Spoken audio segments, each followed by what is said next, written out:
Good morning.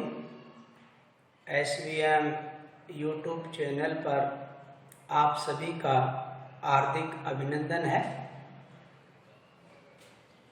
आज हम अध्ययन करेंगे विश्व अंतरराष्ट्रीय व्यापार के अंतर्गत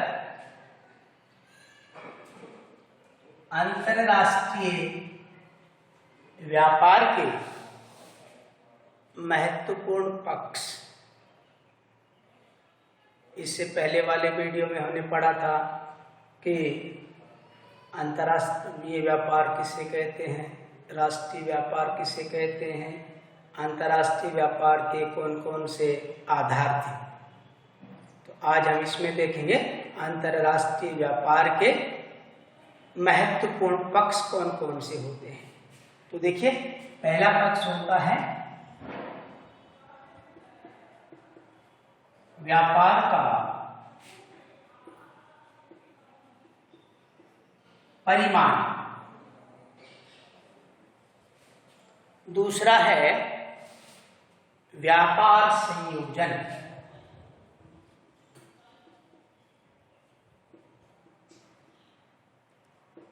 व्यापार संयोजन, तीसरा है व्यापार की दिशा, चौथा है व्यापार का संतुलन। ये प्रमुख और महत्वपूर्ण अंतरराष्ट्रीय व्यापार के आधार हैं। तो व्यापार का परिमाण जो है वो व्यापार की गई वस्तुओं का वास्तविक तोल परिमाण कहलाता है। हालांकि व्यापारी के सेवाओं को तोल के अंतर्गत नहीं मापा जाता, इसलिए व्यापार की गई वस्तुओं तथा सेवाओं के कुल मूल्य को व्यापार के परिमाण के रूप में देखा जाता है या व्यापार के परिमाण के रूप में जाना जाता है। दूसरा था व्यापार का संयोजन। व्यापार का संयोजन का तात्पर्य हुआ कि व्यापार के अंतर्गत आयातित और निर्यातित वस्तुओं और सेवाओं के प्रकार में परिवर्तन आते रहते हैं, उनके अंतर्गत बदलाव आते रहते हैं। यद्यपि विश्व व्यापार का अधिकांश विनिर्माण क्षेत्र के आधिपत्य में है और जो व्यापार में संयोजन होता है, जो व्यापार में आयात की गई वस्तुओं और निर्यात की गई वस्तुओं और सेवाओं के प्रकार में समय के अनुसार परिवर्तन आते रहते हैं। तीसरा, व्यापार की दिशा।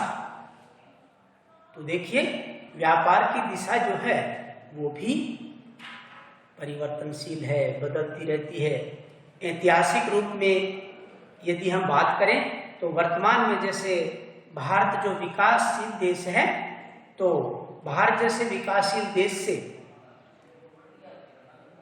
मूल्यवर्धक वस्तुएं तथा शिल्प कला जो यूरोपीय देशों में निर्यात की जाती थी, यूरोपीय देशों में निर्यात की जाती थी, 19वीं सदी में उनमें क्या हो गया, परिवर्तन हो गया।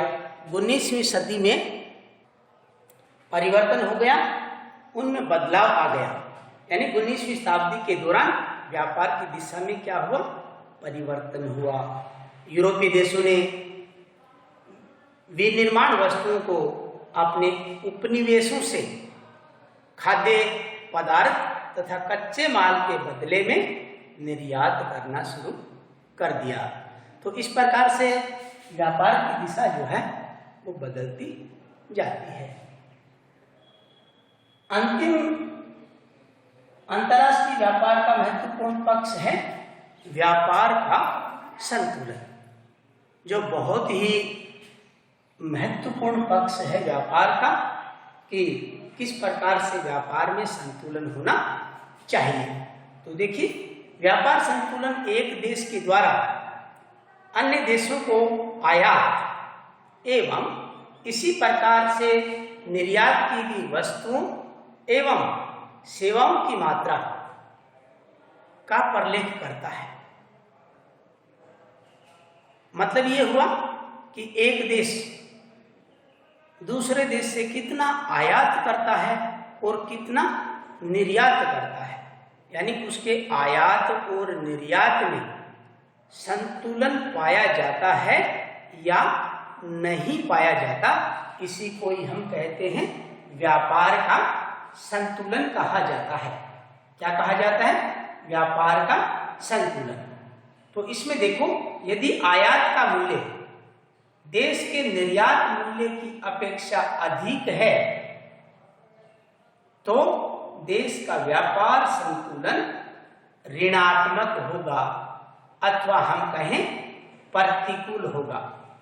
और यदि निर्यात का मूल्य आयात के मूल्य की तुलना में अधिक है तो देश का व्यापार संतुलन जो है वो देश के अनुकूल होगा या हम कहें धनात्मक होगा। तो इस प्रकार से ये दोनों स्थितियां जो हैं व्यापार के संतुलन को प्रभावित करती हैं। तो एक देश की आर्थिक स्थिति के लिए व्यापार संतुलन एवं भुगतान संतुलन में बहुत ही गंभीर निहितार्थ होते हैं। एक ऋणात्मक संतुलन का अर्थ होगा कि देश वस्तुओं के क्रय पर उससे अधिक खर्च करता है जितना कि अपने सामानों के विक्रय से अर्जित करता है। तो इस प्रकार से व्यापार का जो संतुलन है वो अंतरराष्ट्रीय व्यापार का एक महत्वपूर्ण पक्ष होता है।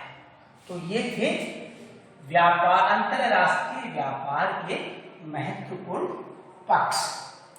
अब हम चर्चा करेंगे अंतरराष्ट्रीय व्यापार जो है वो कितने प्रकार का होता है। अंतरराष्ट्रीय व्यापार को हम दो भागों में बांट सकते हैं। अंतरराष्ट्रीय व्यापार के प्रकार,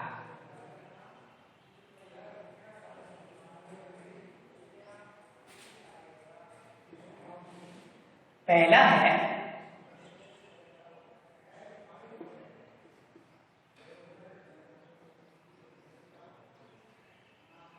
द्विपार्श्विक व्यापार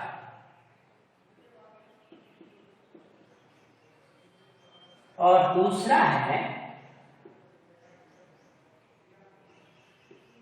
बहुपार्श्विक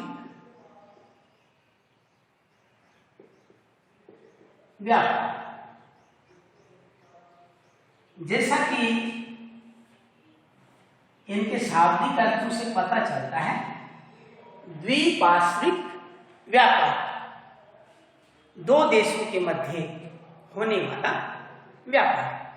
तो इसमें देखिए, द्विपार्श्विक व्यापार दो देशों के द्वारा एक दूसरे के साथ किया जाता है और आपस में निर्दिष्ट वस्तुओं का व्यापार करने के लिए वे एक दूसरे से सहमति करते हैं, एक दूसरे से सहमत होते हैं। तो एक दूसरे के साथ सहमत होने के बाद में व्यापार करते हैं। तो सीधा सीधा अर्थ है कि द्विपार्श्विक व्यापार जो है वो दो देशों के मध्य आपसी सहमति से किया जाता है, उसको हम द्विपार्श्विक व्यापार कहते हैं। दूसरा है बहुपार्श्विक व्यापार।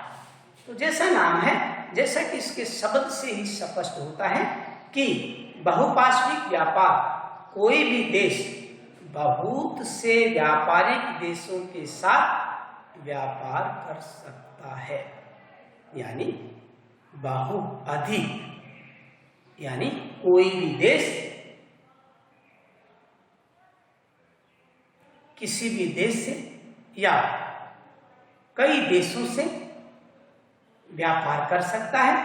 विश्व का कोई भी देश कुछ व्यापारिक साझेदारों को सबसे अधिक पसंदीदा राष्ट्र भी घोषित कर सकता है।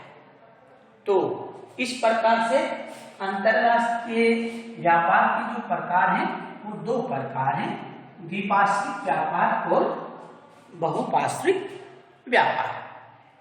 अब हम आगे अध्ययन करेंगे अंतरराष्ट्रीय व्यापार के लाभ।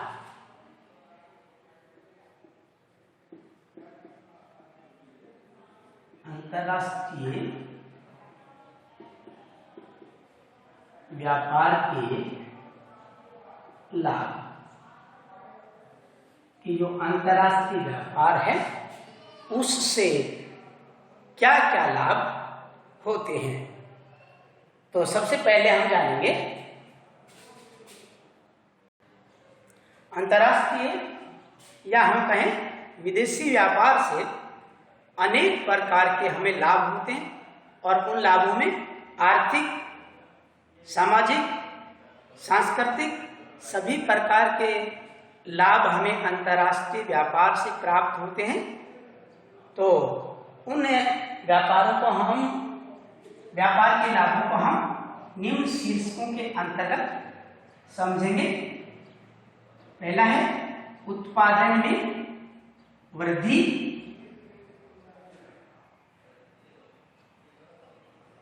दूसरा है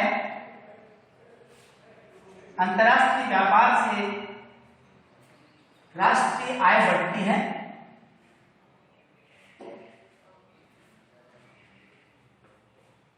संसाधनों का कुशल प्रयोग होता है, अंतरराष्ट्रीय व्यापार से बाजारों का विस्तार होता है, अंतरराष्ट्रीय व्यापार से बड़े पैमाने पर उत्पादन होता है और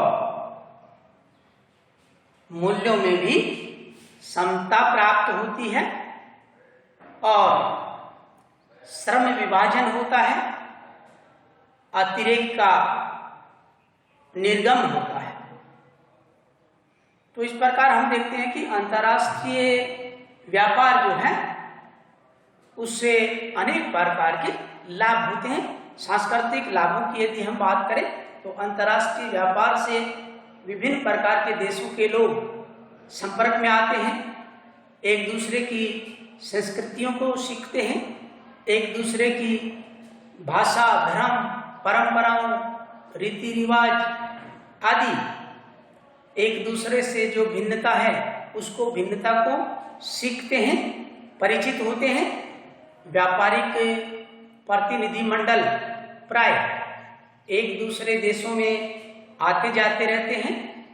इससे विभिन्न देशों के लोगों में पारस्परिक सामंजस्य स्थापित होता है और यह सत्य है कि अंतरराष्ट्रीय व्यापार सभ्यता एवं संस्कृति का सर्वोत्तम प्रचारक भी है। तो इस प्रकार हम देखते हैं कि अंतरराष्ट्रीय व्यापार से अनेक प्रकार के लाभ होते हैं।